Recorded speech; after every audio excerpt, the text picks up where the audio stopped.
İstanbul Güngören. Bir tekstil binasının çatı katı.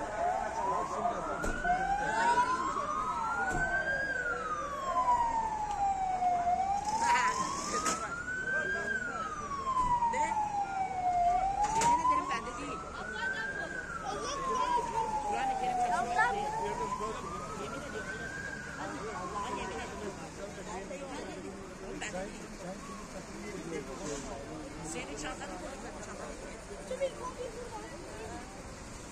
ben lokalde kalmış. Tamam abi. Abi kaç mat? Kaç mat?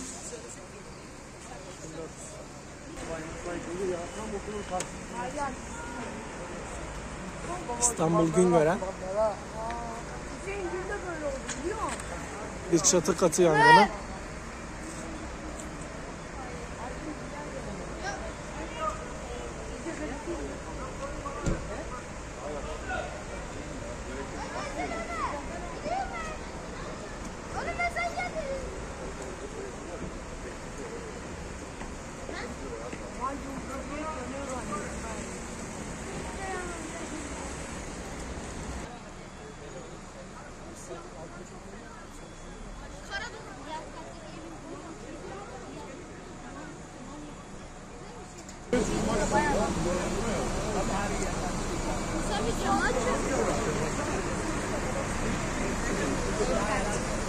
Alevler diğer odaya da sıçradı.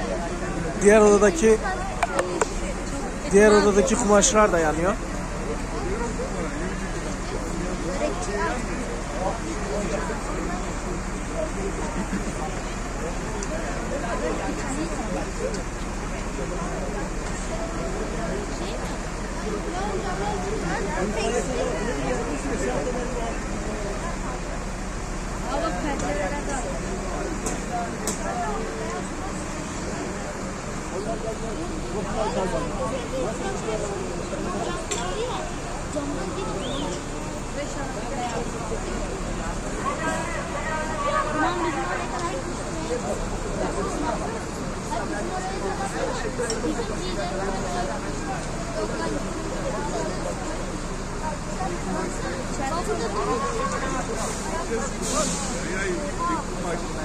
Tüp bitti lan.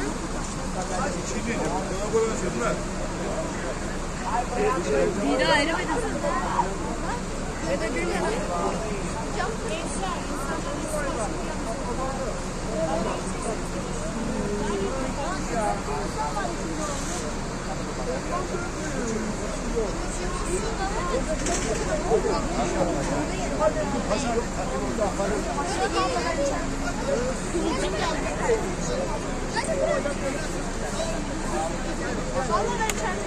Şöyle itfaiye çalışsın. Bırak. Yarım saat oldu daha bir tane su atılmadı oraya ya.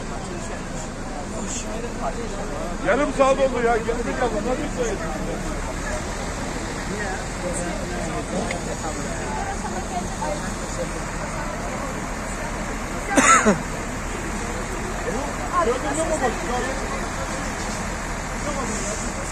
Çıkamadın oraya.